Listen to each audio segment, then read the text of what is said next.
नमस्कार साथियों, मेरे YouTube चैनल झा बाबू पर आपका एक बार पुनः स्वागत, वंदन और अभिनंदन है। और आशा है कि आप लोग स्वस्थ और मस्त होंगे। तो साथियों, आज एक और महत्वपूर्ण जानकारी जो विधानसभा निर्वाचन 2023 की मतगणना से संबंधित है, उसको लेकर के मैं मेरे चैनल के माध्यम से उपस्थित हुआ हूँ।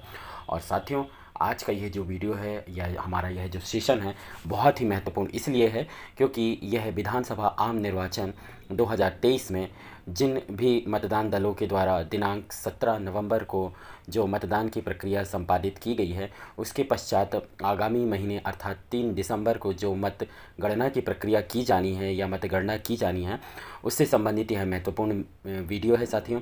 और इसमें आपको मतगणना से संबंधित अर्थात मतगणना प्रारंभ से लेकर मतगणना समाप्ति तक के समस्त बिंदुओं, समस्त प्रारूपों, समस्त प्रक्रियाओं और समस्त जानकारियों का समावेश किया गया है। इसीलिए यह सेशन या यह वीडियो अति महत्वपूर्ण है। इसीलिए साथियों, एक रिक्वेस्ट है कि वीडियो में अंत तक बने रहिएगा।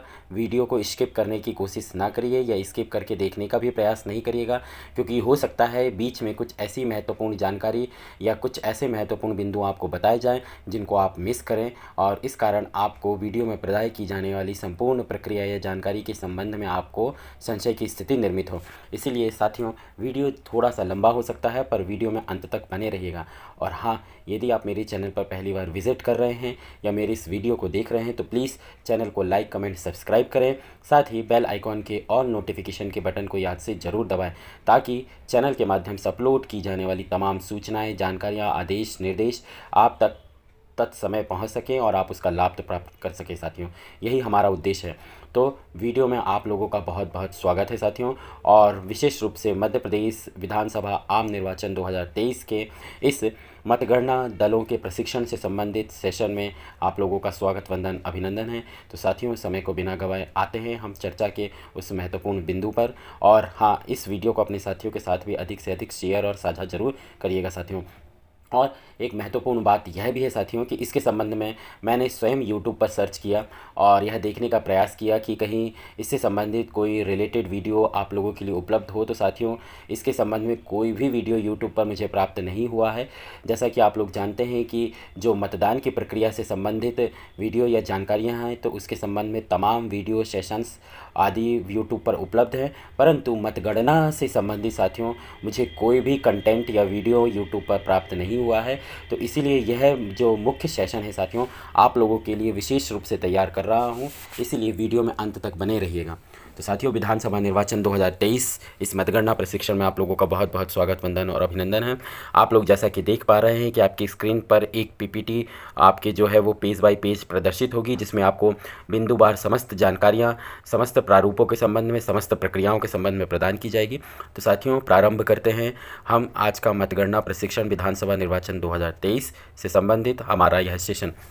साथियों, जैसे कि आप लोगों को ज्ञात है कि अभी हमने 17 नवंबर 2023 को एक ही चरण में संपूर्ण मध्य प्रदेश में विधानसभा आम निर्वाचन का मतदान संपन्न कराया है, और आगामी 3 दिसंबर 2023 को जो है वह मतगणना की प्रक्रिया होनी है या काउंटिंग का कार्य होना है।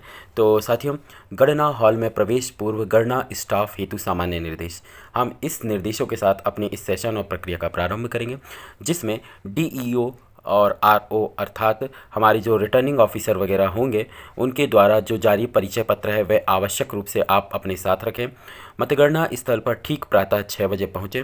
डिकोडिंग लिस्ट से अपनी टेबल क्रमांक का पता करें तथा आई कार्ड पर टेबल क्रमांक अंकित करवाएं।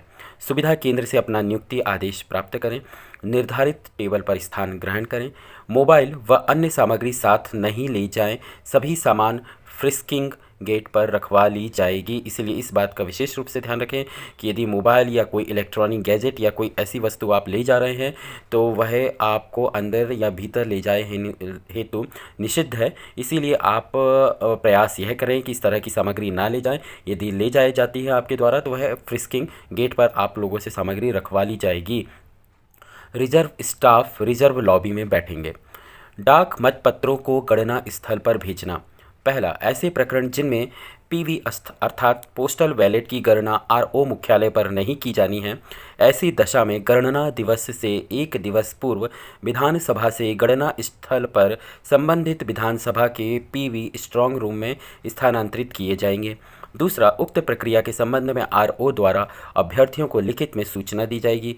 पोस्टल बैलेट हेतु स्थापित स्ट्रांग रूम को अभ्यर्थियों के समक्ष खोला जाएगा। चौथा, सभी पोस्टल बैलेट स्टील के बड़े ट्रंक में रखे जाएंगे, जिसे अभ्यर्थियों या उनके प्रतिनिधियों के समक्ष सील किया जाएगा। पांचवा, इसके पश्चात आर्म्ड सीपीएफ की सुरक्षा में गणना स्थल पर पीवी के स्ट्रांग रूम हेतु लाया जाएगा। छठवां, बॉक्स ले जा रहे वाहन का अभ्यर्थी उनके प्रतिनिधि अनुसरण कर सकेंगे। सातवां, बॉक्स जिसमें पोस्टल बैलेट हैं उन्हें गणना स्थल पर अभ्यर्थी या उनके प्रतिनिधियों के समक्ष पोस्टल बैलेट के स्ट्रांग रूम में रखा जाएगा। आठवां, स्ट्रांग रूम को सील कर अभ्यर्थी या उनके अभिकर्ता के उपस्थित के प्रमाण स्वरूप उस पर हस्ताक्षर लिए जाएंगे। नौवां, अभ्यर्थी या उनके प्रतिनिधियों को इसकी निगरानी की अनुमति दी जाएगी। इस हेतु डीईओ आवश्यक सुविधा उपलब्ध कराएंगे।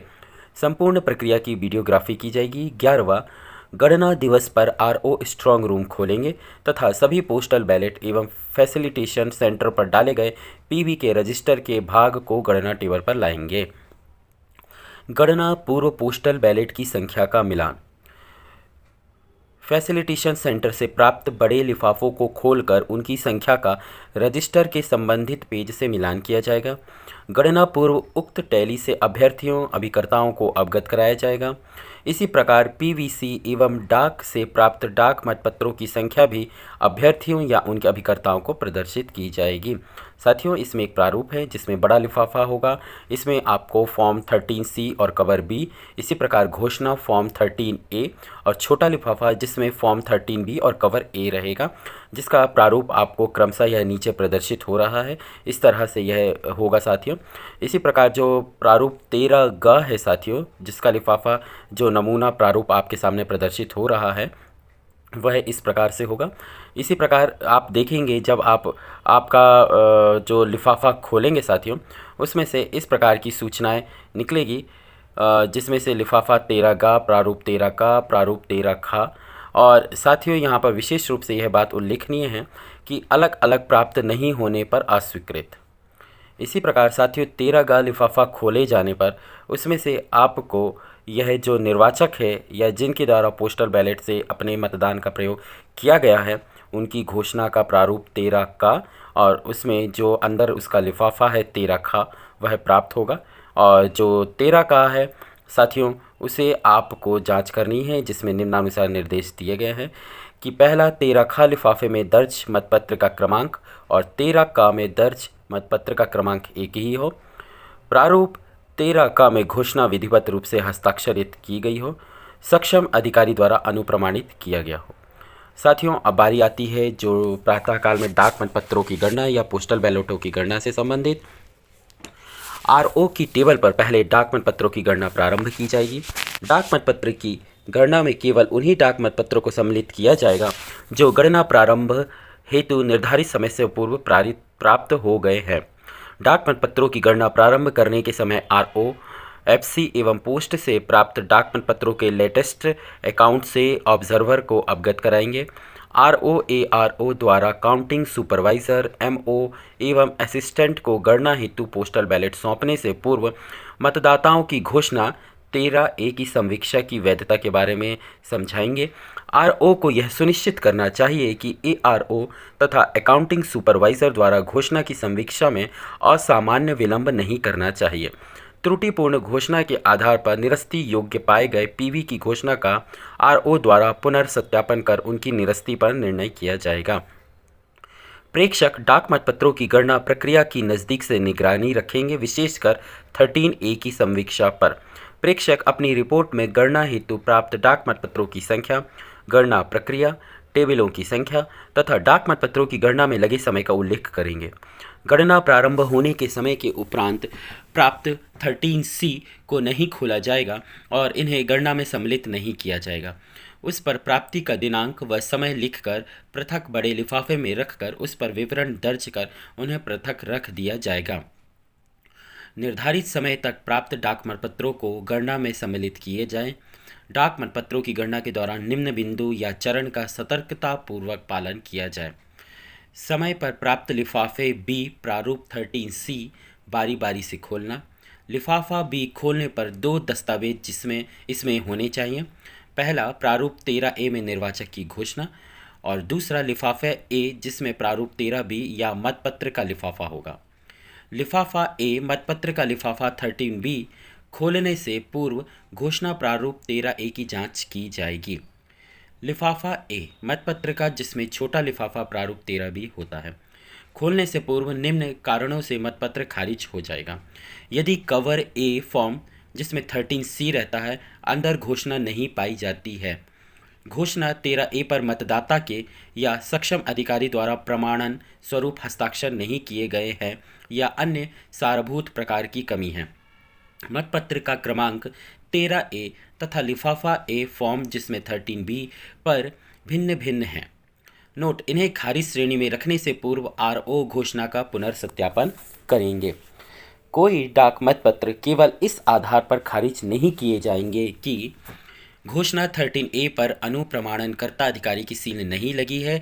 यदि उसने नाम व पदनाम का उल्लेख किया है तो वह पर्याप्त है। प्रेषक मतदाता ने बाहरी कवर बी फॉर्म 13C पर अपने हस्ताक्षर नहीं किए या गुलाबी से भिन्न रंग का है, यदि मतदाता की फॉर्म 13A से पहचान सत्यापित हो जाती है, आयोग का पत्र क्रमांक 14 नवंबर 2023 जिसमें उल्लेख किया गया है। ऐसे सभी खारिज लिफाफा ए जिसमें फॉर्म 13B जिसमें मतपत्र हैं तथा घोषणा 13A को पुनः लिफाफा बी जिसमें फॉर्म 13C में रख दिए जाएंगे तथा आरओ या एआरओ द्वारा उचित टीप अंकित की जाएगी। ऐसे सभी लिफाफे बी जिसमें फॉर्म 13C होता है जिसमें लिफाफा बी एवं घोषणा रखी है को पृथक पैकेट में रखकर आरओ या एआरओ द्वारा उचित विवरण दर्ज कर सील कर पृथक रख दिए जाएंगे। तत्पश्चात आरओ या एआरओ सभी विधिमान्य घोषणाओं को पृथक सील करेंगे ताकि मतदाता की गोपनीयता भंग ना हो। तत्पश्चात लिफाफा ए जिसमें प्रारूप 13B जिसमें मतपत्र है बारी बारी से खोलकर मतपत्र निकालेंगे। अब बारी बारी से आरओ या एआरओ मतपत्रों की वैधता के संबंध में समीक्षा करेंगे। निम्न आधार पर कोई डाक मतपत्र खारिज हो जाएगा। उस पर कोई मत अंकित नहीं है यदि एक से अधिक अभ्यर्थियों को मत अंकित किया गया है, यदि वह एक नकली मतपत्र है, वह इस प्रकार से क्षतिग्रस्त या विकृत है कि उसकी अनन्यता स्थापित नहीं की जा सकती है, यदि वह आरओ द्वारा प्रेषित लिफाफा ए में नहीं लौटाया गया है, खोलने से पूर्व खारिज हो जाएगा। चिन्ह इस प्रकार लगाया गया है कि यह स्थापित नहीं किया जा सकता कि किसे मत दिया गया है। उस पर कोई लिखावट या चिन्ह है जिससे मतदाता को पहचाना जा सके। कानून द्वारा कोई निश्चित चिन्ह लगाना आवश्यक नहीं है। मतदाता द्वारा मत अंकित करने का आशय स्पष्ट होना चाहिए। मतपत्र खारिज करने का यह आधार नहीं होगा कि चिन्ह अस्पष्ट है या एक ही अभ्यर्थी के खाने में एकाधिक बार चिन्ह अंकित किया गया है। तत्पश्चात अभ्यर्थी बार प्राप्त मतों तथा प्रतिक्षेपित मतों की गणना करके फॉर्म 20 में अभ्यर्थी बार दर्ज किए जाएंगे तथा अभ्यर्थी बार प्राप्त मतों की संख्या का अभ्यर्थी या अभिकर्ताओं की सूचना हेतु आख्यापित किए जाएंगे। खारिज मतपत्रों के पीछे खारिज के कारण जो ए से जी तक के उल्लेखित है साथियों की सील लगाकर उचित कारण पर टिक लगाकर आरओ द्वारा नीचे हस्ताक्षर किए जाएंगे। इसके उपरांत सभी वैध एवं अवैध मतपत्रों के पृथक पृथक बंडल बनाकर एक लिफाफे में रखकर सील किए जाएंगे तथा उचित विवरण दर्ज किया जाकर आरओ तथा यदि अभ्यर्थी अपनी सील लगाना चाहें तो उन्हें भी इसकी अनुमति दी जाएगी। पोस्टल बैलेट पेपर की अनिवार्य पुनर्गणना। यदि जीत का मार्जिन प्रतिक्षेपित डाक मतपत्रों की संख्या से कम है, ऐसी दशा में परिणाम की घोषणा से पूर्व आरओ आवश्यक रूप से प्रतिक्षेपित मतों का पुनर्सत्यापन करेंगे। जब भी ऐसा पुनर्सत्यापन किया जाता है तो संपूर्ण कार्यवाही की वीडियोग्राफी करवाई जाएगी। साथियों, अब आती है बहुत ही महत्वपूर्ण बात और बहुत ही महत्वपूर्ण बिंदु या जानकारी जिसके संबंध में हमने 17 तारीख को मतदान करवाया है, अर्थात कंट्रोल यूनिट या ईवीएम से मतों की गणना की प्रक्रिया के संबंध में। तो साथियों, इस पर भी आप लोग विशेष रूप से ध्यान रखें, वीडियो को स्किप ना करें।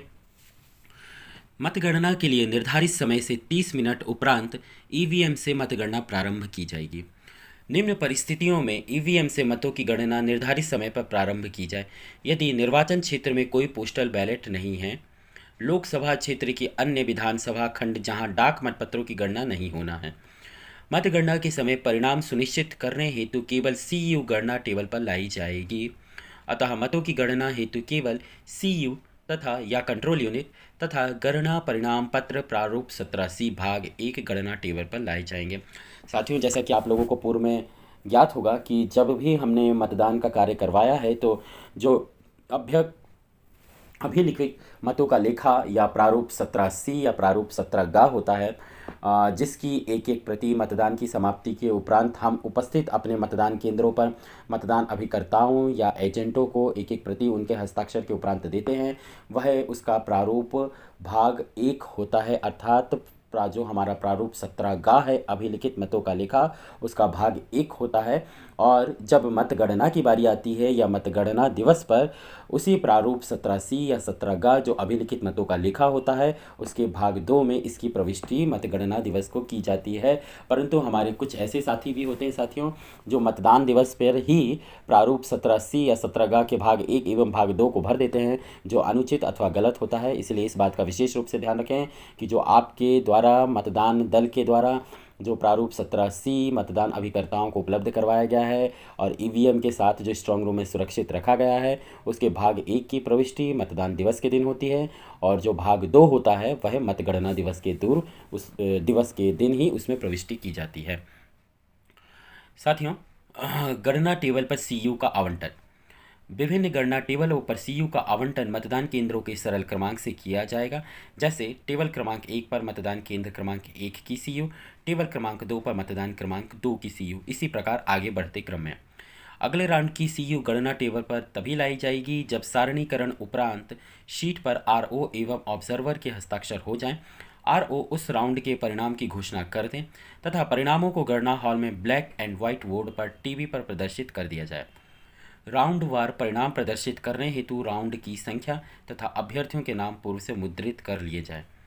साथियों, यहाँ पर आपको दिखाया गया है कि मतगणना से पहले सीयू की सीलिंग को हटाना, अर्थात जो आपको प्रारूप 17G या 17C प्रदाय किया गया है वह आपको आपके जो सीयू की कैरिंग बॉक्स होती है उसके साथ स्ट्रांग रूम में जमा किया जाता है।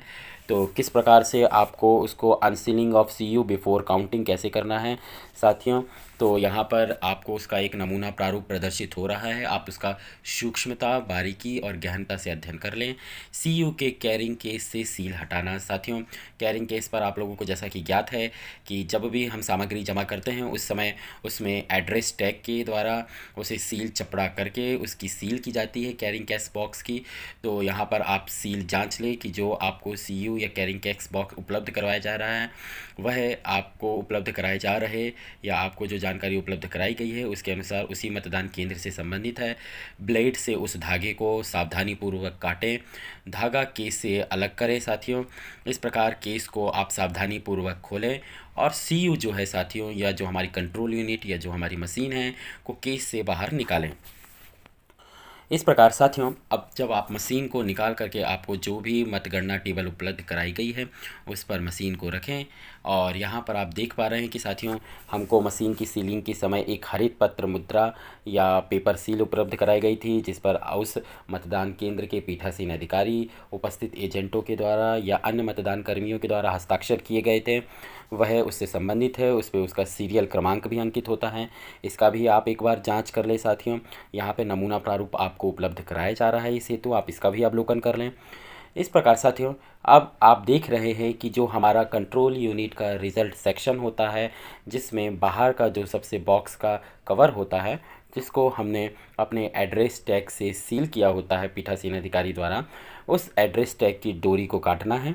इसके पश्चात साथियों आपको जो हरित पत्र मुद्रा जो आपको ऊपर लगी होती है, जो रिजल्ट सेक्शन को संपूर्ण रूप से कवर करती है, जिस पर सरल क्रमांक भी अंकित या मुद्रित होता है, उसे आपको सावधानीपूर्वक काटना या तोड़ना है साथियों। और इस प्रकार जब आप उस सेक्शन को हरित पत्र मुद्रा को काटेंगे या अलग करेंगे, उसके पश्चात उस सेक्शन को आप खोलेंगे जिसमें अंदर का जो रिज़ल्ट सेक्शन का भाग है साथियों, जिसमें आपको द्वारा जो हरित पत्र मुद्रा को प्रविष्ट करके सीलिंग का कार्य किया गया था, या जिसमें AB सील को के द्वारा सीलिंग का कार्य किया गया था, उसमें आपके दोनों सेक्शन प्रदर्शित होते हैं, जिसमें ग्रीन सर्कल एवं पिंक सर्कल प्रदर्शित होता है।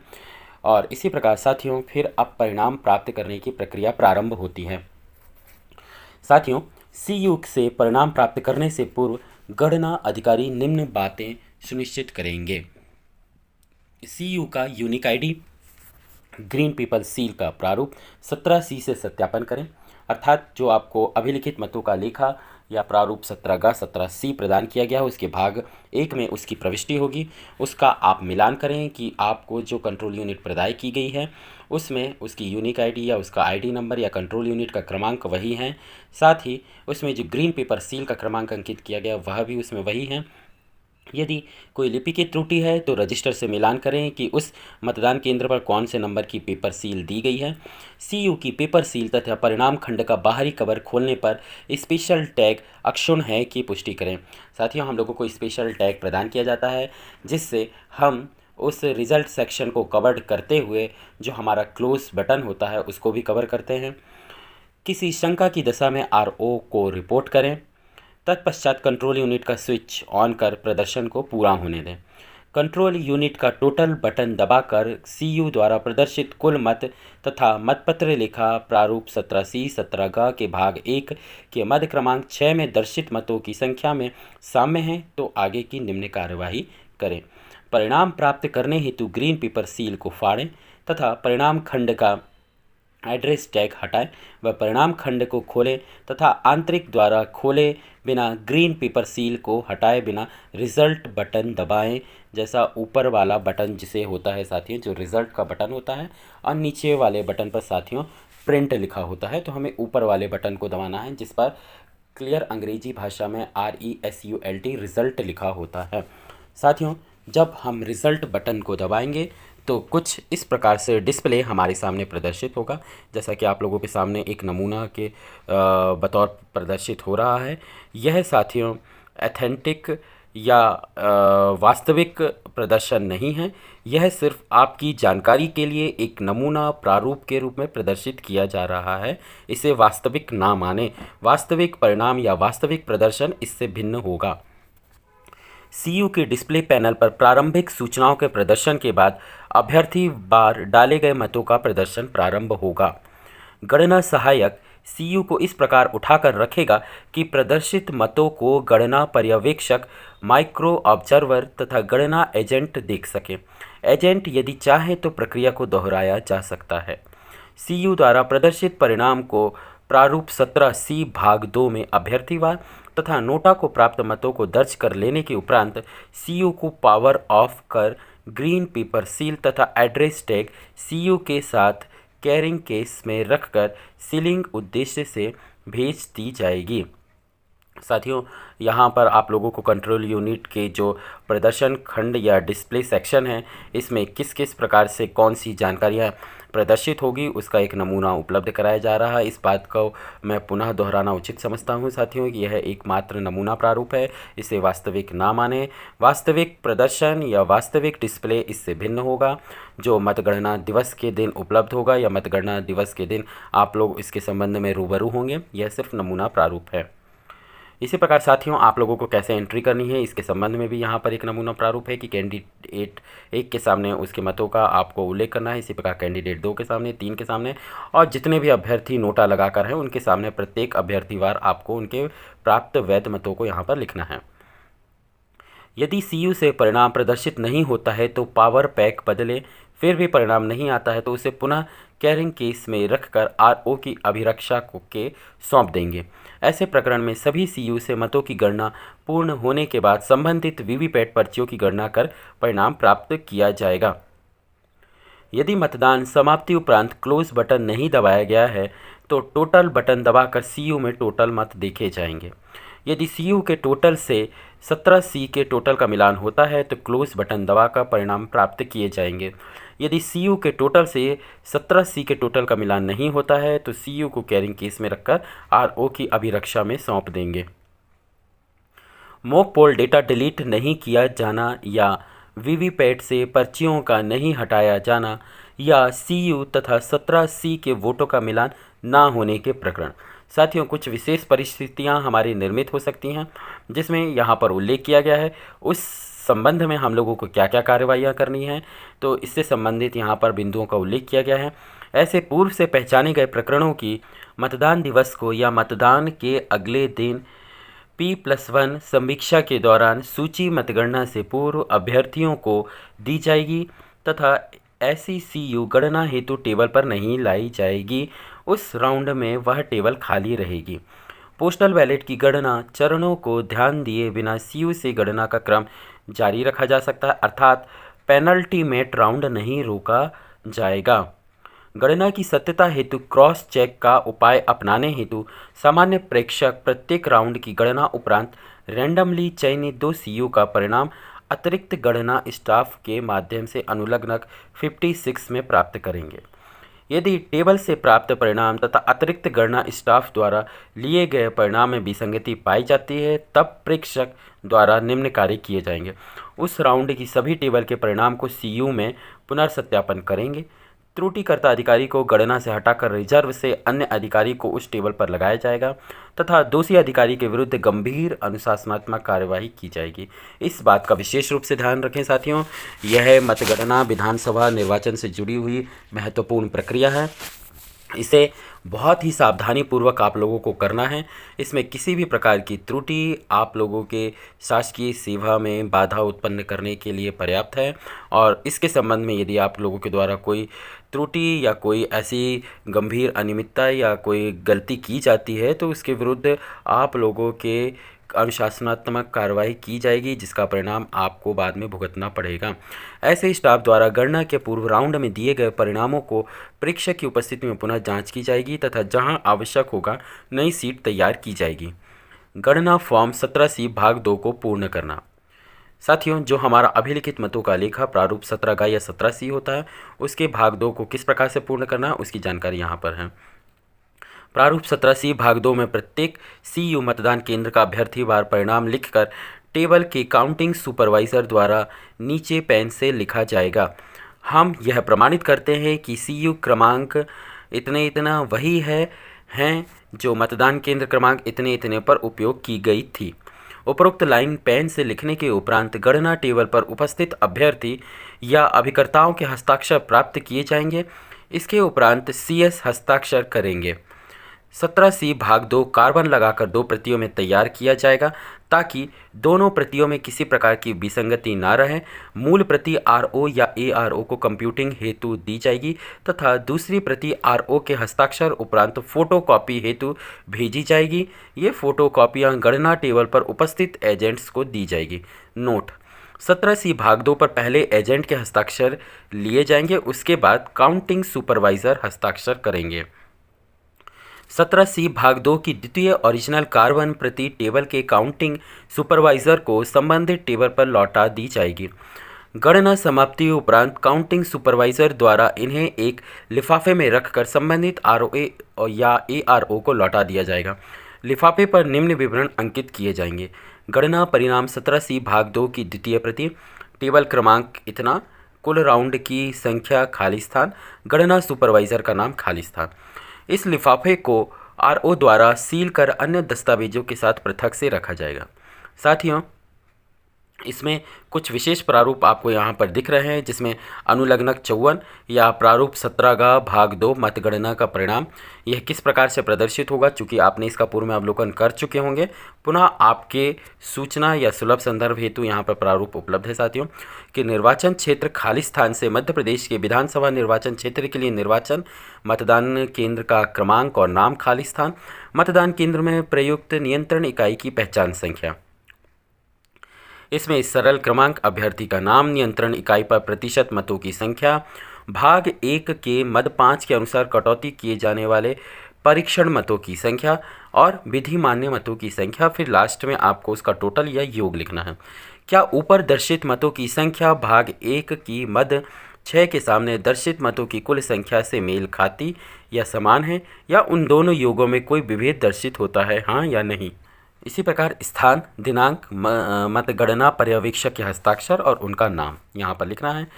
हम यह प्रमाणित करते हैं कि CU क्रमांक खाली स्थान वही है जो मतदान केंद्र क्रमांक खाली स्थान पर उपयोग की गई। अभ्यर्थी या निर्वाचन अभिकर्ता ऑब्लिक गणना अभिकर्ता का नाम और उनके पूर्ण हस्ताक्षर। इसी प्रकार साथियों यहाँ पर स्थान, दिनांक और रिटर्निंग अधिकारी के भी हस्ताक्षर होंगे। RO सुनिश्चित करेंगे कि प्रारूप 17C भाग 2 में अभ्यर्थियों के नामों का क्रम ठीक वैसा ही होगा जैसा VU या बैलेट यूनिट के मतपत्र में है। जब सभी टेबल से 17C भाग 2 RO को प्राप्त हो जाए तो यह RO की जिम्मेदारी है कि वह उसे उसकी टेबल पर उपस्थित अभ्यर्थी, निर्वाचन अभिकर्ता या गणना अभिकर्ता को नोट करने हेतु दिखाएंगे। RO इसकी सभी दृष्टि से सही भरे होने की पुष्टि उपरांत प्रति हस्ताक्षर करेंगे तथा जो अधिकारी प्रारूप 20 में अंतिम रिजल्ट शीट संकलन व तैयार करने का कार्य कर रहा है उसे भेज देंगे। प्रारूप 20 में अंतिम परिणाम पत्र तैयार करना। सारणीकरण अधिकारी फॉर्म 20 या 20 में मतदान केंद्रवार तथा अभ्यर्थीवार प्राप्त मतों की सही एंट्री फॉर्म 17C भाग 2 के आधार पर करेंगे तथा निर्धारित स्थान पर मतपत्र लेखा 17C भाग 1 की मध्य क्रम 9 ख के आधार पर टेंडर वोट की संख्या दर्ज करेंगे। इसके साथ ही यह अधिकारी अनुलग्नक 57 में राउंड वार टेबुलेशन शीट भी तैयार करेंगे। राउंड वार टेबुलेशन की एक सीट ऑब्जर्वर के फोल्डर में रखी जाएगी। इसके अतिरिक्त इस शीट की एंट्री कंप्यूटर एक्सेल शीट में कर उसका प्रिंट आउट लेकर हस्तलिखित प्रति से किसी मानवीय चूक हेतु प्रेक्षक द्वारा मिलान किया जाएगा। RO तथा ऑब्जर्वर टेबल से प्राप्त आंकड़ों तथा सीट में प्रविष्ट किए गए आंकड़ों की जांच कर संतुष्टि करेंगे तथा नीचे हस्ताक्षर करेंगे। यदि ऑब्जर्वर को गणना हेतु एकाधिक हॉल AC या AS आवंटित है तो हर राउंड के उपरांत रैंडमली 2 मशीनों का टेबुलेशन कार्य देख रहे माइक्रो प्रेक्षक टेबुलेशन शीट पर ऑब्जर्वर की ओर से हस्ताक्षर करेंगे तथा ऑब्जर्वर इस पर काउंटर हस्ताक्षर करेंगे। RO तथा ऑब्जर्वर के टेबुलेशन शीट पर हस्ताक्षर उपरांत इसकी RO द्वारा घोषणा की जाएगी तथा गणना हॉल में ब्लैक बोर्ड या व्हाइट बोर्ड टीवी पर लिखने हेतु दी जाएगी। इसकी फ़ोटोकॉपियाँ करवाकर मीडिया पर्सन को दी जाएगी तथा इन कोर में एंट्री हेतु कम्युनिकेशन रूम में भेजी जाएगी। विधानसभा हेतु केवल फॉर्म 20 भाग 1 तैयार किए जाएंगे। इसी में डाक मतपत्रों की तथा टेंडर वोट की संख्या भी उचित स्थान पर दर्शाई जाएगी। सभी मतदान केंद्रों पर डाले गए वोट पोस्टल बैलेट की सही एंट्री उपरांत इन एंट्री का ग्राउंड टोटल लगाया जाएगा। इसमें कुल टेंडर मतों का भी उल्लेख कर RO द्वारा सभी प्रविष्टियों की पूर्णता तथा सत्यता की जांच की जाएगी। अंतिम परिणाम पत्र तैयार करने से पूर्व इस बात की सावधानी बरतनी चाहिए कि यदि कोई पुनर्मतदान का आदेश हुआ है तो उनकी गणना उपरांत उन्हें रिजल्ट शीट में जोड़ा दिया गया है। फॉर्म 20 में योग सही लगाना चाहिए जिसके आधार पर परिणाम पत्र तैयार किया जाता है। फॉर्म 20 में किसी त्रुटि या विसंगति हेतु RO जिम्मेदार होगा। किसी प्रकार की ढिलाई को आयोग गंभीरता से लेगा तथा गंभीर अनुशासनात्मक कार्यवाही की जाएगी। वीवीपैट की पर्चियों की गणना। वीवीपैट पर्चियों की गणना का कार्य सभी CU से मतों की गणना उपरांत प्रारंभ किया जाएगा। वीवीपैट पर्चियों की गणना RO तथा ऑब्जर्वर के पर्यवेक्षण तथा अभ्यर्थियों या उनके अभिकर्ताओं की उपस्थिति में केवल VCV में की जाएगी। वीवीपैट पर्चियों की गणना प्रारंभ से पूर्व अन्य टेबलों का काउंटिंग स्टाफ एवं गणन अभिकर्ताओं को गणना हॉल से बाहर किया जाना चाहिए। गणना मेज पर पिजन हॉल बॉक्स रहेगा जिसके प्रत्येक खाने में क्रमवार अभ्यर्थी का प्रतीक, उसके बाद नोटा और अंत में टेस्ट स्लिप का स्टिकर चिपका होगा। यहाँ पर आपको एक प्रारूप नमूना के रूप में उपलब्ध है साथियों। वीवीपैट पर्चियों की गणना का क्रम। कंट्रोल यूनिट जिनका रिजल्ट प्रदर्शित नहीं हुआ है, मॉक पोल डेटा नहीं हटाया या वीवीपैट से मॉक पोल पर्चियाँ नहीं निकाली गई या CU की टोटल तथा 17C में मतों का अंतर है, यदि जीत का अंतर इन या इस मतदान केंद्रों पर डाले गए मतों की संख्या के बराबर है या कम है। अभ्यर्थी या अभिकर्ताओं के लिखित आवेदन पर नियम 56D के तहत जहां RO द्वारा ये स्पष्ट आदेश कर वीवीपैट पर्चियों की गणना का आदेश किया है, प्रति AC5 रैंडमली चयनित वीवीपैट पर्चियों की आवश्यक गणना। साथियों, मॉक पोल डेटा नहीं हटाया या मॉक पोल पर्चियाँ नहीं निकाली गई या CU तथा 17C भाग 2 के आंकड़ों में विसंगति की दशा में अब यहाँ पर हम देखते हैं कि साथियों किन किन परिस्थितियों में वीवीपैट की पर्चियों की गणना की जाएगी। यदि हार जीत का अंतर इन मतदान केंद्रों पर डाले गए मतों से ज़्यादा है तो इनकी गणना नहीं करते हुए परिणाम की घोषणा की जाएगी। यदि हार जीत का अंतर इन मतदान केंद्रों पर डाले गए मतों के बराबर या कम है तो सीयू को एक तरफ रखते हुए वीवीपैट पर्चियों की गणना कर परिणाम सुनिश्चित किया जाएगा। सीयू के मतों की गणना ना की जाए। मॉक पोल पर्चियाँ नहीं निकाली गई है तो ड्रॉप बॉक्स खोलकर पर्चियों की गणना कर मॉक पोल सर्टिफिकेट से अभ्यर्थी बार मत घटाकर अभ्यर्थी बार प्राप्त मतों को जोड़ा जाए। यदि अभ्यर्थी बार प्राप्त मतों की गणना सुनिश्चित करने में कोई विसंगति या कठिनाई है तो विषय आयोग को आगामी निर्देश हेतु भेजा जाएगा। यदि अभिकर्ता नियम 56D के तहत वीवीपैट पर्चियों की गणना की मांग कर रहा है, रिजल्ट शीट एंट्री की उद्घोषणा उपरांत यदि कोई अभ्यर्थी, उसका निर्वाचन अभिकर्ता या गणन अभिकर्ता किसी या सभी मतदान केंद्रों की वीवीपैट पर्चियों की गणना हेतु लिखित आवेदन करता है तो ऐसी दशा में आरओ स्पष्ट आदेश करेंगे कि क्या वीवीपैट पर्चियों की गणना की जानी चाहिए। यदि आरओ वीवीपैट पर्चियों की गणना का किसी मतदान केंद्र या केंद्रों की गणना करने का निर्णय करते हैं तो इस संबंध में कारणों के साथ लिखित आदेश करेंगे। निर्णय पर पहुंचने हेतु आरओ को निम्न पर विचार करना चाहिए। क्या उन मतदान केंद्रों पर डाले गए मतों का अंतर निर्वाचित अभ्यर्थी तथा आवेदनकर्ता अभ्यर्थियों को प्राप्त मतों से कम या ज़्यादा है? क्या मतदान के दौरान ईवीएम और वीवीपैट में कोई समस्या थी या बदली गई थी? क्या कोई शिकायत थी कि वीवीपैट से पर्ची प्रिंट नहीं हो रही थी या नियम 49 MA के तहत मतदान के दौरान किसी मतदाता की शिकायत थी? वीवीपैट पर्चियों का आवश्यक सत्यापन। सीयू से मतों की गणना उपरांत 56D के तहत पर्चियों की गणना से भिन्न रैंडमली चयनित 5 मतदान केंद्रों की वीवीपैट की पर्चियों की गणना प्रति एसी या एएस निम्नानुसार किया जाएगा। सभी सीयू से मतों की गणना समाप्त होने तथा जिन सीयू से परिणाम प्रदर्शित नहीं हुआ या नियम 56D के तहत या अन्य कारणों से पर्चियों की गणना उपरांत आरओ द्वारा अभ्यर्थी या अभिकर्ता तथा प्रेक्षक के समक्ष 5 मतदान केंद्रों की वीवीपैट पर्चियों की गणना हेतु रैंडम ड्रॉ निकाला जाएगा। यह सत्यापन वीवीपैट काउंटिंग बूथ VCB में बारी बारी से किया जाएगा। वीवीपैट पर्चियों का आवश्यक सत्यापन। लॉट निकालने में निम्न मतदान केंद्रों को सम्मिलित नहीं किया जाएगा। सीयू से परिणाम प्रदर्शित न होने पर मतदान केंद्रों की वीवीपैट पर्चियां गिनी जा चुकी है। निम्न 56D के तहत जिन मतदान केंद्रों की वीवीपैट पर्चियों की पर्चियां गिनी जा चुकी है, जिन मतदान केंद्रों पर सीयू से मॉक पोल डेटा नहीं हटाने के कारण या मॉक पोल के दौरान वीवीपैट ड्रॉप बॉक्स से पर्चियां नहीं हटाई गई या जिन मतदान केंद्रों पर सीयू में डाले गए मत तथा प्रारूप 17C भाग 1 में विसंगति के कारण वीवीपैट की पर्चियां गिनी जा चुकी हैं। जहां LS एवं AC अर्थात लोकसभा एवं असेंबली का साथ साथ चुनाव है या विधानसभा का, वहां दोनों के लिए पृथक पृथक VCV स्थापित की जाए। वीवीपैट पर्चियों का आवश्यक सत्यापन। बारी बारी से वीवीपैट गणना हेतु लाना। यदि इन मतदान केंद्रों पर 2 या अधिक वीवीपैट का उपयोग हुआ है तो दोनों लाई जाएगी। यदि एक से अधिक वीवीपैट का उपयोग हुआ है तो इनकी पर्चियों की गणना बारी बारी से की जाएगी तथा परिणाम अनुलग्नक 33 में पृथक पृथक दर्ज करेंगे। ड्रॉप बॉक्स पूरा खाली करना व अभिकर्ताओं को दिखाना। यदि पर्ची नहीं कटने के कारण वीवीपैट बदली गई है तो उसे भी लाकर गणना में सम्मिलित नहीं की जाएगी। पर्चियों को अभ्यर्थी या अभिकर्ता को दिखाते हुए छटनी करने हेतु संबंधित पीसन हॉल में रखी जाएगी। 25-25 के बंडल बनाएं तब उनकी गणना करें। वीवीपैट स्लिप का रिजल्ट अनुलग्नक 33 में तैयार कर प्रारूप 17C भाग 2 के साथ संलग्न कर रिजल्ट करें। वीवीपैट पर्चियों की गणना का परिणाम गणना हॉल में घोषित करें तथा उसे अभिकर्ताओं को दिखाएं। यदि कंट्रोल यूनिट से प्राप्त परिणाम तथा वीवीपैट पर्ची गणना के परिणाम में भिन्नता है तो उसे पर्ची परिणाम के आधार पर संशोधित करें। पर्चियों को पुनः ड्रॉप बॉक्स में रखकर ड्रॉप बॉक्स को पुनः सील करें। अभ्यर्थी या अभिकर्ताओं को भी दलीय संबद्धता के उल्लेख के साथ एड्रेस टैग पर हस्ताक्षर की अनुमति प्रदान करें। नियम 56D 4 एवं 6 के अनुसार जहां कंट्रोल यूनिट तथा वीवीपैट पर्ची की गणना उपरांत परिणाम में भिन्नता है तो ऐसी दशा में वीवीपैट पर्चियों का परिणाम मान्य किया जाएगा। ऐसी दशा में परिणाम पत्रक को पर्चियों की संख्या के आधार पर संशोधित किया जाएगा। साथियों, अब पुनर्मतगणना के बिंदु के संबंध में हम चर्चा करते हैं। सामान्यतः ईवीएम से मतों की गणना का कोई प्रश्न ही नहीं है क्योंकि इसमें रिकॉर्ड सभी मत वैध हैं, अतः इनकी वैधता या अन्य कारणों से कोई विवाद ही नहीं उठता।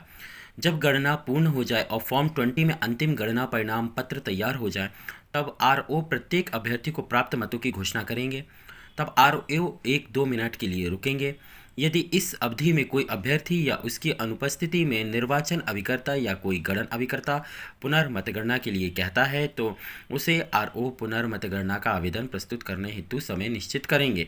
यदि RO को पुनर्मतगणना हेतु आवेदन प्राप्त होता है तो वह आवेदन में उठाए गए आधारों पर न्याय संगत रूप से विचार करेगा। RO आवेदन में उठाए गए तथ्यों के औचित्य पर विचार कर उसे पूर्णतः या अंशतः स्वीकार करेंगे। यदि आवेदन में उठाए गए तथ्य तुच्छ या अनुचित हैं तो उसे खारिज कर सकेगा। परंतु नियम 63 के अधीन पुनर्मतगणना से आशय नहीं है कि अभ्यर्थी के कहने मात्र से पुनर्गणना की अनुमति दे दी जाएगी। पुनर्मतगणना हेतु आवेदन तब न्याय संगत हो जाता है जब मतगणना सही नहीं की गई हो। RO आवेदन पर निर्णय संबंधी संक्षिप्त आदेश को लेखबद्ध करते हुए स्पष्ट आदेश पारित करेंगे। RO का निर्णय अंतिम होगा। यदि RO अंशतः या पूर्ण रूप से पुनर्मतगणना हेतु आवेदन स्वीकार करते हैं तो अपने निर्णय अनुसार पुनर्मतगणना करेंगे। यदि RO द्वारा निर्णय लिया गया है तो डाक मतपत्रों की भी पुनर्गणना की जाएगी। पुनर्गणना उपरांत यदि आवश्यक हुआ तो अंतिम परिणाम पत्र को संशोधित करेंगे तथा उसकी पुनः घोषणा करेंगे। अभ्यर्थी को द्वितीय पुनर्मतगणना का अनुरोध प्रस्तुत करने का अधिकार है। यदि पहली पुनर्मतगणना में केवल मामूली विभिन्नताएं दिखाई देती हैं और साथ ही एक उम्मीदवार के पक्ष में बहुत भारी बहुमत प्रदर्शित होता है तो दूसरी मतगणना की मांग करना अनुचित होगा। इसके विपरीत यदि पहले 2 उम्मीदवारों के बीच का अंतर बहुत कम है और पूर्ववर्ती परिणाम से पुनर्मतगणना से भिन्न परिणाम प्रदर्शित हुआ है तो वहां दोबारा मतगणना की मांग करना उपयुक्त होगा। दोबारा गणना के सभी प्रकरण में RO को स्पष्ट आदेश देना चाहिए, परंतु पुनर्मतगणना में यदि मामूली अंतर पाया जाता है या वही परिणाम प्राप्त होते हैं तो ऐसे आवेदन को अस्वीकार किया जा सकता है। यद्यपि RO का यह महत्वपूर्ण कर्तव्य है कि वह मतगणना के दौरान किसी भी समय पर मतगणना कर्मचारियों को दोबारा मतगणना करने का आदेश दे सकता है। यदि मतगणना एक से अधिक स्थानों पर हो रही है तो सभी स्थानों की गणना संपन्न होने तथा परिणाम पत्र प्रारूप 20 भाग 2 तैयार होने के उपरांत संबंधित RO को पुनर्गणना का आवेदन प्रस्तुत किया जा सकता है। प्रेक्षक की भूमिका। प्रेक्षक सुनिश्चित करेंगे कि प्रारूप 21C में परिणाम घोषित करने से पूर्व RO ने प्रारूप 20 तैयार कर लिया है। प्रेक्षक अपनी रिपोर्ट के साथ प्रारूप 20, 21C तथा 21E संलग्न कर आयोग को भेजेंगे। प्रेक्षक सुनिश्चित करेंगे गणना समाप्त होने तथा परिणाम की घोषणा होने तक गणना स्टाफ गणना हॉल नहीं छोड़ेंगे। गणना हॉल में अनुशासन बनाए रखने पर निगाह रखेंगे तथा जो नियमों का पालन नहीं कर रहे हैं उनके विरुद्ध तत्काल कार्यवाही की जाएगी। प्रेक्षक की मतगणना रोकने की सख्ती। प्रेक्षक निम्न परिस्थितियों में मतगणना का परिणाम घोषित करने से पूर्व RO को मतगणना रोकने संबंधी निर्देश दे सकते हैं। बड़ी संख्या में बूथ कैप्चरिंग की घटनाएं, RO की अभिरक्षा से मतपत्रों की गैर कानूनी तरीके से किसी ने ले लिए हैं, मतपत्रों को दुर्घटनावश या जानबूझकर नष्ट कर दिया है या इस प्रकार छत विक्षत कर दिया है कि मतों से परिणाम सुनिश्चित नहीं किया जा सकता। ऐसी दशा में प्रेक्षक पुनः गणना प्रारंभ का आदेश नहीं दे पाएंगे। इसका निर्णय आयोग द्वारा किया जाएगा। निर्वाचन परिणामों की घोषणा एवं प्रकाशन। सभी दृष्टि से मतगणना पूर्ण होने के उपरांत RO निर्वाचन परिणाम की औपचारिक घोषणा करेंगे। फिर भी RO इस बात से संतुष्ट हो लें कि कोई मामला आयोग से मार्गदर्शन हेतु तो नहीं भेजा जाना है और परिणाम रोकने हेतु आयोग के प्रेक्षक के कोई सामान्य या विशेष निर्देश तो नहीं है। यदि ऐसा है तो परिणाम की घोषणा पूर्व आयोग को विस्तृत प्रतिवेदन प्रेषित कर अनुमोदन प्राप्त किया जाएगा। परिणाम की घोषणा से पूर्व RO निर्वाचन क्षेत्र के प्रेक्षक से प्राधिकार पत्र प्राप्त करेंगे। प्रेक्षक गणना की शुद्धता एवं निष्पक्षता के बारे में संतुष्ट होकर RO को अनुलग्नक 58 प्राधिकार जारी करेंगे। तब RO सर्वाधिक मत प्राप्त अभ्यर्थी को निर्वाचित घोषित करेंगे। बिना प्रेक्षक के प्राधिकार के RO परिणाम की घोषणा नहीं करेंगे। मतों की साम्यता। जहां सर्वाधिक मत प्राप्त 2 अभ्यर्थियों को समान मत प्राप्त होते हैं, जो दुर्लभ से दुर्लभतम स्थिति में ही होगा, ऐसी दशा में परिणाम की घोषणा लॉट निकालकर उसके आधार पर की जाएगी। ऐसे मामले पहले आयोग को प्रतिवेदित किए जाएंगे, जिसके संबंध में आगामी कार्यवाही आयोग के निर्देशानुसार की जाएगी। साथियों, अब बारी आती है जिस प्रकार हम मतदान के दौरान विभिन्न प्रारूपों में अपनी जानकारियां प्रविष्ट करके सामग्री जमा करवाते हैं, उसी प्रकार मतगणना के दौरान भी विभिन्न प्रकार के प्रारूपों का उपयोग किया जाता है। तो हम संक्षिप्त रूप में यहाँ जानकारी प्राप्त करते हैं कि वह कौन कौन से प्रारूप है और उनका क्या औचित्य है और वह किस प्रकार से उपयोग में अमल में लिए जाते हैं और कौन कौन उनका उपयोग करते हैं। साथियों, सबसे पहला प्रारूप है प्रारूप 17C 17 या अभिलिखित मतों का लेखा, जिसका भाग 2 विवरण गणना का परिणाम नाम पूर्व से मुद्रित और रिमार्क में यहाँ उल्लेखित किया गया है कार्बन लगाकर डुप्लीकेट कॉपी में तैयार किया जाएगा। प्रारूप 20 अंतिम परिणाम पत्र, इसमें टेंडर वोट तथा पोस्टल बैलेट की संख्या की प्रविष्टि की जाएगी। प्रारूप 21C निर्वाचन की घोषणा, प्रारूप 21E निर्वाचन की विवरणी, प्रारूप 22 निर्वाचन का प्रमाण पत्र और अनुलग्नक 56 MO के लिए प्रोफार्मा, अनुलग्नक 57 टेबुलेशन ट्रांस्ट सीट और अनुलग्नक 58 अर्थात GO का प्राधिकार पत्र। साथियों, कुछ विशेष प्रकार के जो प्रारूप यहाँ पर उल्लेख किए गए हैं तो उससे संबंधित यहाँ पर जानकारी है। Return of election 21E, return of election 21E RO द्वारा हस्ताक्षरित इलेक्शन कमीशन ऑफ इंडिया एवं CEO या चीफ इलेक्शन ऑफिसर को भेजा जाए। अभ्यर्थी का नाम वैसा ही लिखा जाए जैसा प्रारूप 7A या निर्वाचन लड़ने वाले अभ्यर्थियों का जो प्रारूप होता है जिसमें उसमें जैसा अभ्यर्थी का नाम लिखा है वैसा ही लिखा गया हो। यदि अभ्यर्थी या उसका अभिकर्ता फॉर्म 21E की प्रति प्राप्त करने हेतु आवेदन करता है तो 2 रुपये की फीस के भुगतान पर इसकी प्रति दी जा सकती है।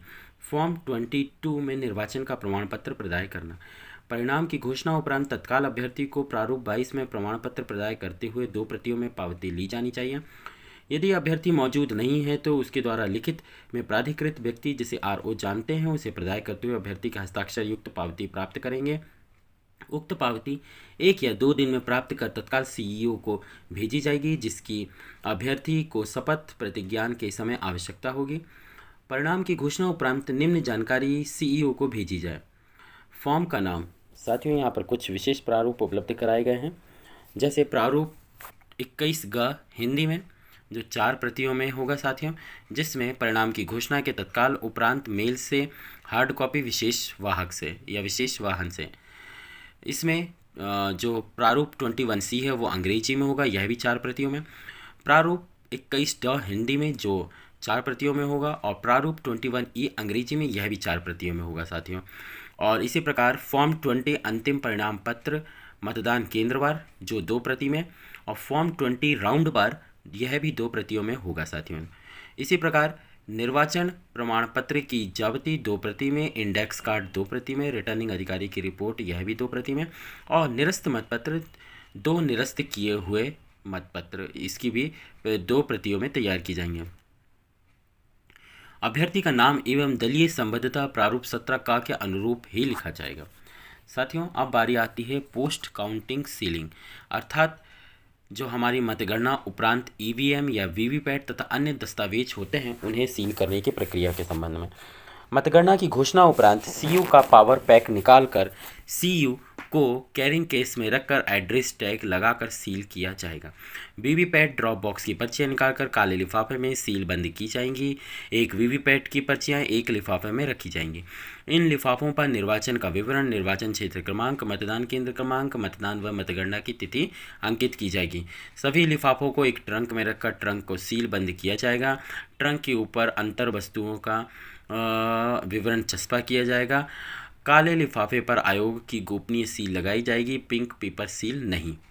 EVM सीलिंग, गणना उपरांत सभी CU जिनमें परिणाम लिया गया है अथवा नहीं सभी के पावर पैक निकाले जाएंगे। इन्हें कैरिंग केस में रखकर RO तथा अभ्यर्थी या अभिकर्ता के हस्ताक्षर से पुनः सील कर स्ट्रांग रूम में रखा जाएगा।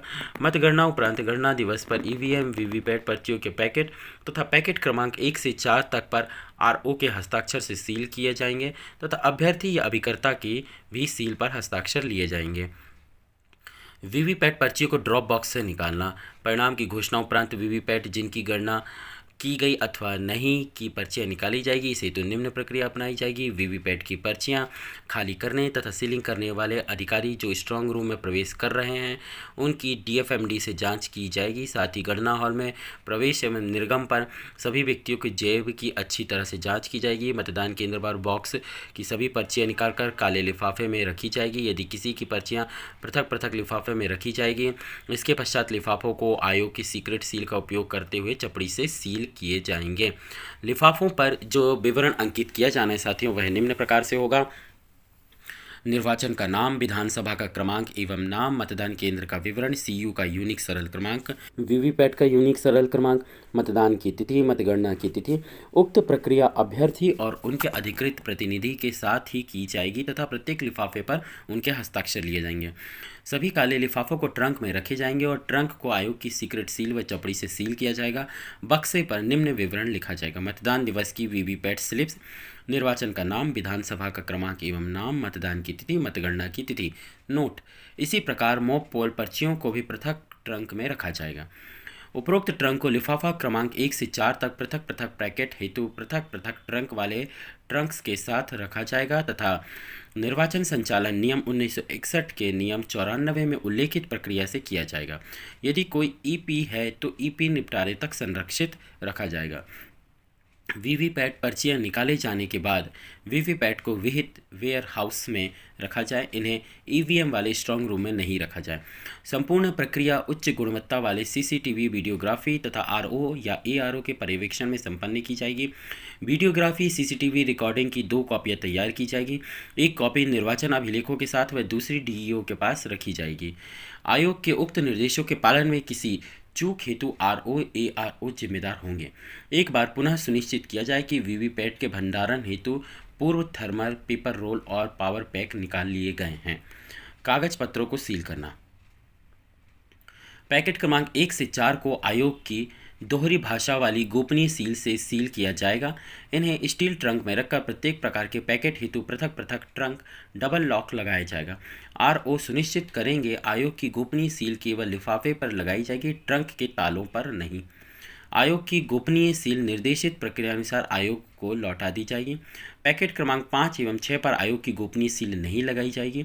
आरओ किसी जिम्मेदार अधिकारी को सीलिंग का प्रभारी बनाएंगे जो यह सुनिश्चित करेंगे कि निर्वाचन संबंधी समस्त दस्तावेज सील एवं लेबलिंग कर दिए गए हैं। सीलिंग प्रक्रिया के दौरान अभ्यर्थी, उसका अभिकर्ता या अधिकृत प्रतिनिधि के उपस्थित रहने की सूचना देंगे तथा उन्हें भी लिफाफों पर सील लगाने तथा गोपनीय सील का क्रमांक नोट करने की अनुमति दी जाएगी।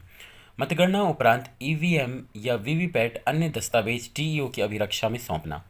ईवीएम लिफाफे एवं प्रिंटेड पर्चियों को डीईओ की अभिरक्षा में सौंपा जाएगा तथा समक्ष न्यायालय के आदेश के बिना इन्हें न खोला जाएगा न ही किसी को निरीक्षण करवाया जाएगा। परिणाम की घोषणा के तत्काल बाद उसी दिन या अगले दिन दोपहर पश्चात सभी ईवीएम एवं इलेक्शन पेपर डीईओ की अभिरक्षा में सौंप दिए जाएंगे जो इनके सुरक्षित अभिरक्षा का प्रबंध करेंगे। गणना स्थल से डीईओ को सौंपने के लिए परिवहन हेतु निम्न प्रोटोकॉल का पालन सुनिश्चित किया जाए। अभ्यर्थियों या अभिकर्ता को परिवहन एवं भंडारण संबंधी लिखित सूचना देकर पावती लेना।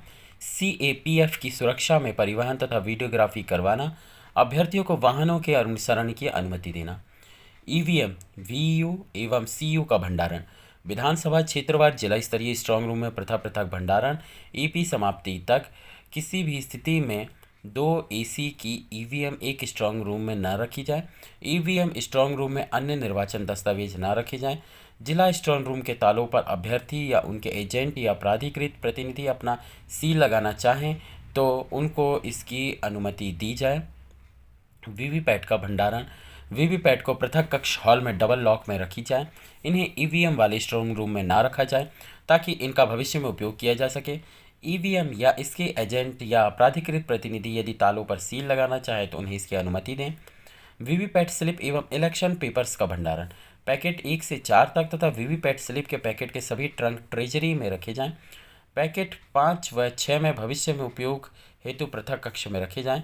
CD, photo, webcasting, CCTV, videography आदि के डेटा की स्टोरेज डिवाइस भी इलेक्शन पेपर के साथ विधिवत लेबलिंग के साथ भंडारित की जाए। चाबियों की निगरानी, कस्टडी। डबल लॉक व्यवस्था के साथ प्रत्येक ताले की सभी चाबियां पृथक पृथक अधिकारी के पास रखी जाएंगी। सभी ट्रंक के एक ताले की सभी चाबियां डीईओ के पास तथा दूसरे ताले की सभी चाबियां डिप्टी डीईओ या समकक्ष अधिकारी के पास। स्थानांतरण की दशा में चाबियों का विधिवत हस्तांतरण किया जाए। स्टोर आइटम या विधिवत रिकॉर्ड संधारण तथा निकाली गई सामग्री न्यायालयीन प्रकरण या विनिष्टीकरण हेतु को डीईओ को दिखाया जाएगा तथा उनके हस्ताक्षर प्राप्त किए जाएंगे। ईपी अवधि समाप्ति उपरांत वीवीपैट पर्चियों का भंडारण। जहां कोई पिटीशन या न्यायालयीन मामला नहीं है तो डीईओ के आदेश उपरांत 7 दिवस में श्रेडिंग मशीन से विनिष्टीकरण करना। श्रेडिंग कार्य डीईओ द्वारा नामांकित राजपत्रित अधिकारी की उपस्थिति में नियुक्त। प्रारूप अनुलग्नक 35। डीईओ 15 दिवस में अनुलग्नक 36 में श्रेडिंग का प्रमाण पत्र सीईओ को भेजेंगे। सीईओ 30 दिवस में अनुलग्नक 37 में श्रेडिंग का प्रमाण पत्र आयोग को भेजेंगे। जहां ईपी लंबित है, यदि ईपी में ईवीएम जिसमें बैलेट यूनिट एवं कंट्रोल यूनिट या मतगणना विषय है तो इन्हें ईपी निर्णय तक डीईओ की अभिरक्षा में रखा जाएगा, पर बीईओ को मुक्त करने हेतु कार्यवाही की जा सकती है। यदि ईपी में ईवीएम या मतगणना विषय नहीं है तो संबंधित कोर्ट को ईवीएम निकालने हेतु आवेदन भेजा जा सकता है। यदि ईपी लंबित है तो वीवीपैट स्लिप संरक्षित की जाएगी। ईपी निराकरण उपरांत ऊपर कथित प्रक्रिया से वीवीपैट स्लिप का विनिष्टीकरण किया जाए। भंडारण के दौरान क्या ना करें। बिना मान्यता प्राप्त दलों को सूचना एवं उपस्थिति के वेयरहाउस न खोलें न बंद करें। आयोग द्वारा निर्देशित दस्तावेजों को छोड़कर चाहे निर्वाचन संबंध या नहीं ईवीएम के साथ न रखें। एफएलसी वेयरहाउस स्ट्रांग रूम पर फायर एक्सटिंग्विशर स्थापित करना ना भूलें। तहसील मुख्यालय स्तर से नीचे ईवीएम को भंडारित ना करें। ईवीएम के विभिन्न मॉडल को एक कक्ष हॉल में नहीं रखें। अन्य निर्वाचन प्रबंधन संस्था की ईवीएम साथ ना रखें, जैसे राज्य निर्वाचन व ईसीआई ईवीएम। ईवीएम वाले हॉल के बाहर से विद्युत विच्छेद करना ना भूलें। एक प्रवेश निर्गम को छोड़कर अन्य दरवाजे खिड़कियों की ईंटों कंक्रीट से सील करना ना भूलें। शिक्षण संस्थान में ईवीएम वेयरहाउस ना बनाएं। निर्वाचन याचिका के अधीन रखी गई ईवीएम बिना कोर्ट के पूर्वानुमोदन नहीं खोलें। वेयरहाउस या स्ट्रांग रूम को खोलने बंद करने के दौरान वीडियोग्राफी करना ना भूलें। प्रत्येक प्रवेश निर्गम की लॉग बुक में एंट्री करना ना भूलें। सुरक्षा कर्मियों के ड्यूटी रोस्टर का संधारण करना ना भूलें। वाहन के संबंध में क्या ना करें। बिना जीपीएस मोबाइल ऐप बेस्ड आधारित ट्रैकिंग के ईवीएम का परिवहन नहीं करें। बिना कंटेनर युक्त वाहन से ईवीएम का परिवहन ना करें। बिना शस्त्र सुरक्षा के ईवीएम का परिवहन नहीं करें। वीवीपैट पेपर नॉब को अनलॉक मोड में परिवहन नहीं करें। ईवीएम प्राप्त करने या भेजने के दौरान मान्यता प्राप्त दलों के प्रतिनिधियों की उपस्थिति को ना भूलें। राज्य से फैक्ट्री या फैक्ट्री से राज्य में ईवीएम के परिवहन के दौरान अंतर्राज्य या अंतर्राज्य के लिए संबंधित डीईओ से समन्वय करना ना भूलें। अब साथियों बारी आती है मतगणना उपरांत क्या ना करें। मतगणना उपरांत सीयू के भंडारण पूर्व पावर पैक निकालना ना भूलें। वीवीपैट को वेयरहाउस में भंडारण पूर्व वीवीपैट की पर्चियां निकालना ना भूलें।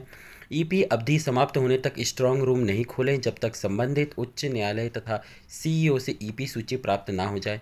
मतगणना उपरांत 2 या 2 से अधिक ईसीएएस की ईवीएम एक स्ट्रांग रूम में न रखें ईपी अवधि पूर्ण होने तक। बीयूसीयू के साथ वीवीपैट का भंडारण न करें। लंबित निर्वाचन याचिका संबंधी ईवीएम एवं वीवीपैट जहां ईपी संबंधी ईवीएम स्टोर है उसे कुछ अवसर जैसे बाढ़ अग्नि आदि की दशा को छोड़कर नहीं खोलें बिना न्यायालय की अनुमति के। साथियों यहाँ पर आपको कुछ जो प्रारूप जिनका उपयोग मतगणना दिवस को किया जाएगा उससे संबंधित आपको यहाँ पर कुछ अनुलग्नक और कुछ प्रारूप नमूने के रूप में आपको प्रदर्शित किए जा रहे हैं। आप इसका बारीकी से गहनता से सूक्ष्मता से अवलोकन कर लें। जैसे यह जो एनेक्सर 2 है यह टेबुलेशन शीट है साथियों, इसे आप देख लें। इसी प्रकार यह annexure two part 2 of form 70C या जिसे हम एनेक्सर 33 कहते हैं, अर्थात यह अभिलिखित मतों का लेखा का भाग 2 होता है जिसे 17C या 17G कहते हैं साथियों। वीवीपैट पर्चियों का आवश्यक सत्यापन हेतु फॉर्मेट। इसी प्रकार साथियों वीवीपैट पर्चियों का आवश्यक सत्यापन संबंधी प्रेक्षक की रिपोर्ट जो एनेक्सर 4 है यह साथियों। इसी प्रकार प्रेक्षक का प्राधिकार पत्र एनेक्सर 5 है साथियों। यह निर्वाचन प्रमाण पत्र की पावती जिसे एनेक्सर 6 में प्रदर्शित किया गया है। इसी प्रकार साथियों यह है फॉर्म 20 का भाग 1, जिसका हम पूर्व में आप लोगों को उल्लेख अभी इस प्रक्रिया के दौरान आप लोगों को बताया गया है, जिसमें आपको फाइनल रिजल्ट शीट तैयार करने के संबंध में निर्देशित है। इसी प्रकार परिणाम की घोषणा प्रारूप 21C का प्रारूप है साथियों, इसका भी आप अध्ययन कर लेंगे। निर्वाचन की विवरणी अर्थात फॉर्म 21E और निर्वाचन का प्रमाण पत्र फॉर्म 22। डाक मतपत्रों का गणना पत्रक है साथियों, यह उसका एक प्रारूप दिया गया है यहाँ पर। इसी प्रकार डाक मतपत्रों का समेकित गणना पत्रक, इसका भी यहाँ पर प्रारूप दिया गया है। तो साथियों यहाँ पर ये कुछ विभिन्न प्रकार के जो प्रारूप हैं, इनका आप लोगों को एक नमूना स्वरूप उपलब्ध कराया जा रहा है। इसका आप सूक्ष्मता से और बारीकी से अध्ययन कर लें, और इसकी जानकारी के संबंध में भी आप जो पूरा वीडियो है उसका सेशन आप कंटिन्यू देखें साथियों, बिना स्किप किए, नहीं तो कोई हो सकता है इसी महत्वपूर्ण जानकारी को आप मिस करें। और साथियों अब यहाँ पर समाप्त होती है मतगणना से संबंधित जो महत्वपूर्ण जानकारी से संबंधित यह जो वीडियो और सेशन तैयार किया गया था आप लोगों के लिए। तो आशा है कि आप लोगों को साथियों जानकारी अच्छी लगी होगी। जानकारी कैसी लगी प्लीज़ कमेंट बॉक्स में कमेंट करके ज़रूर बताइएगा। आपके कमेंट्स का, प्रश्नों का, क्वेरी का बेसब्री से इंतज़ार रहेगा साथियों। और इसी तरह की तमाम सूचनाएं लेकर के मैं मेरे चैनल के माध्यम से उपस्थित होता रहूँगा। और साथियों चूँकि यह मतगणना से संबंधित वीडियो था, तो इसीलिए आप तक ये सूचना पहुँचाना भी अति आवश्यक था। वीडियो थोड़ा सा लंबा है किंतु अति महत्वपूर्ण है साथियों। और यहाँ पर मैं एक डिस्क्लेमर आप लोगों को देना उचित समझता हूँ साथियों, कि चूँकि समय समय पर निर्वाचन आयोग द्वारा जारी की जाने वाली निर्देशिका एवं मार्गदर्शिका का आप मतगणना के पूर्व विशेष रूप से अध्ययन करें। जो भी आपको प्रशिक्षण उपलब्ध करवाए जा रहे हैं उस प्रशिक्षण में भी अनिवार्यता आप उपस्थित रहें, और जो भी मास्टर ट्रेनर द्वारा या आरओ द्वारा, एआरओ द्वारा आपको निर्देश दिए जा रहे हैं तो उन्हें भी आप बारीकी से अपनी डायरियों में, नोटबुक में आप उनको मेंशन करें और उस बात को आप गहनता से उनका अध्ययन करें। यही आज के लिए इस का डिस्क्लेमर है साथियों। और जो चूँकि यह आपको वीडियो और सेशन तैयार किया गया है, यह सिर्फ आपके एक प्रकार के मार्गदर्शन के लिए है। इसे आप वास्तविक ना माने। वास्तविक जानकारी और वास्तविक प्रक्रिया इससे पृथक भी हो सकती है, इसीलिए आप प्रशिक्षणों में दिए जाने वाले बिंदुओं का बारीकी से अध्ययन करें। तो साथियों आशा है कि वीडियो आप लोगों को पसंद आया होगा और जानकारी से आप संतुष्ट होंगे। कैसी लगी प्लीज़ एक बार रिक्वेस्ट है, जानकारी कमेंट बॉक्स में कमेंट करके ज़रूर बताइएगा। और वीडियो को लाइक, कमेंट, शेयर कर लें, साथ ही चैनल को सब्सक्राइब कर लें और इस वीडियो को अपने साथियों के साथ अधिक से अधिक शेयर और साझा करें, ताकि उन तक भी यह जानकारी पहुंच सके और वे भी इसका लाभ प्राप्त कर सकें। तो साथियों अगले वीडियो में फिर किसी महत्वपूर्ण सूचना और महत्वपूर्ण आदेश निर्देश के साथ आपसे पुनः और भेंट और मुलाकात होगी। तब तक के लिए साथियों वीडियो में बने रहने के लिए आप लोगों का बहुत बहुत धन्यवाद। जय हिंद, वंदे मातरम।